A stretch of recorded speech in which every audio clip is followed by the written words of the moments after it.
Hi, I'm Chuck Olinick. I'm a reenactor, and I used to teach history, and I used to use my reenacting to bring history to life for my students. Well, now, since I'm not in the classroom anymore and I've got a bunch of garb at home, I've decided to explore parts of history that I didn't get to when I was teaching because my curriculum was rather limited. So I've been going up and down the state of California and poking around in all sorts of corners and telling stories about the different missions and of California bandits and outlaws and the lawmen chasing them. And I've gotten into ghost towns.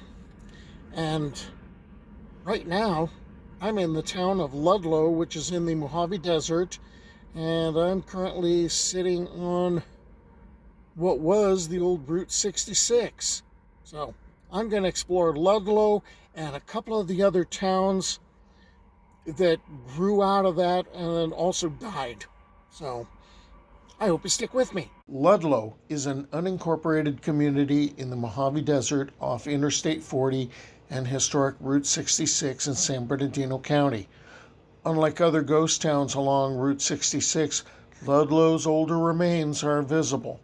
The community settlement dates back to the 1870s. So the way Ludlow is going to get put on the map, there's going to be 3 railways coming in here. And this was originally envisioned as a water stop for the Atlantic and Pacific Railway, and that was like about 1870. It'll officially become a town in 1883, and it'll be named for William B. Ludlow, who worked for the Atlantic and Pacific Railway as a master car repairman. But there's going to be 2 other railways coming in. One is the Tonopah Tidewater Railway, and that was bringing in borax and other mineral products from Death Valley and also from Nevada. And this town was serving as a hub to connect us to larger railways. And then there was the Ludlow and Southern Railway, which is going to come into existence when the Baghdad Chase mine gets opened up, and we're going to talk about that in just a little bit. But this is a railway town. Something else you're going to need to keep in mind: the railways really catered to mining. For them, it was like there was a golden age of mining out here in the Mojave, 1890 to about 1920. So if there was a mine around, a railway would somehow connect to it. Now our attention's going to shift over to Stedman, one of the other ghost towns in the area. A guy named John Sutter. No, not that guy, not Sutter's Mill guy. He was a Santa Fe roadmaster. He'd been looking for water in the Bullion Mountains, and in 1898 he found gold in the Baghdad Chase area. Soon he and a dozen employees are working the claim, and they're later going to sell it off.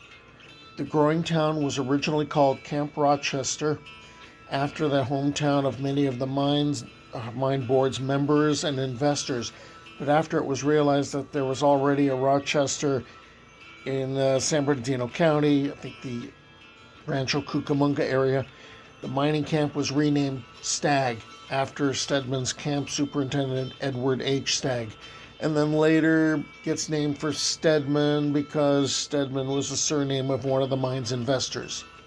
By November of 1902, Stedman's at its peak in activity. It had 40 cabins of 3, 4, and 5 rooms, outhouses behind the cabins. There was telephone service, a post office.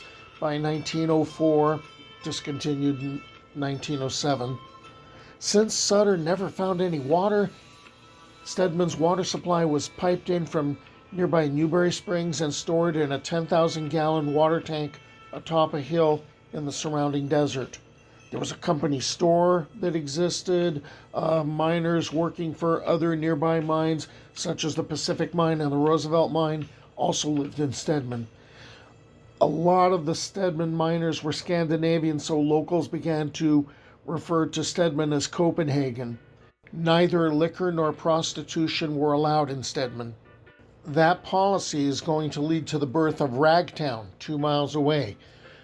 Ragtown's name was derived from the many tents that served as its residents as sleeping quarters. But there was another reason for the name. There was a red light district, as a ragtown was another word for that.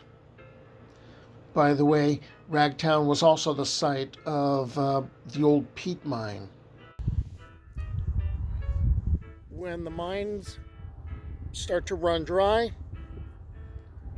there's not much need for the railroad either because people are taking off. So what ended up happening, the Baghdad Chase mine is starting to fold up. And now, because of that, the miners at Stedman are going to start going away. And as the miners at Stedman are going away, oh, by the way, Ragtown is going to go away because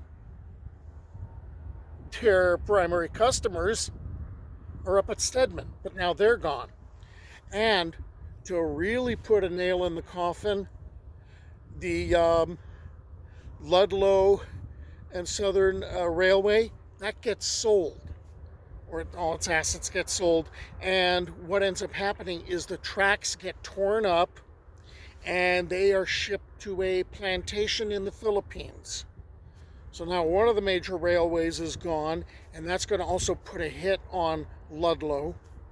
And then the Tonopah Tidewater Railway is also going to go away, and that's really going to put a hit on Ludlow. And what's going to end up happening is now we're going to start focusing on automobile traffic. And what you're looking at, this was Main Street, built basically to, take advantage of the railway coming through.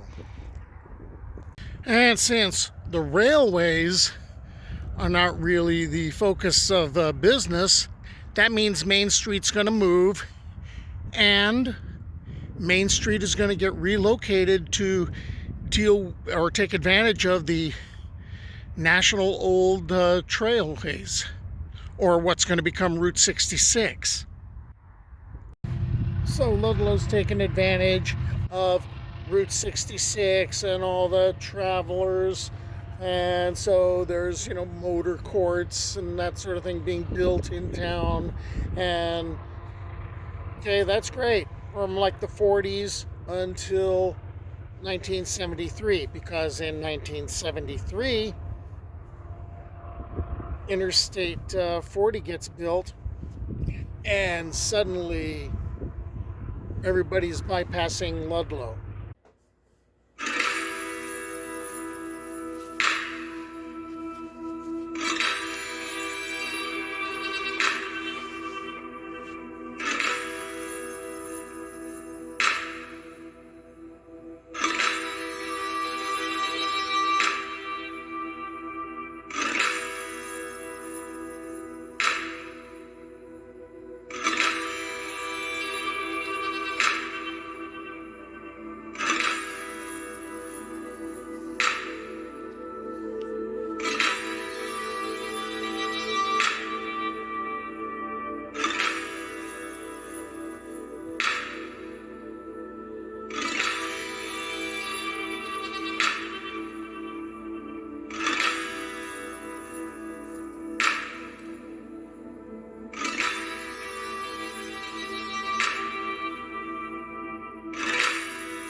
Well, that's it for Stedman, population 0, Ragtown, population 0, and Ludlow, population 10.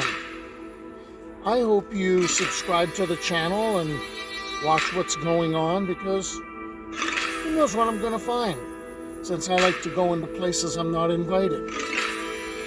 Until the next time, bye.